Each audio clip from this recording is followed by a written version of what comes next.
వరస కట్టు కుంకుమ బొట్టు కంచి పట్టు పంచే కట్టు అల్లుకుంది అనుబంధము మమతలు ముడివేస్తూ తను తన తాళి బొట్టు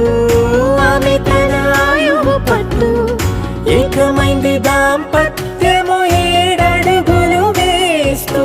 నాలో సగం నీవంటూ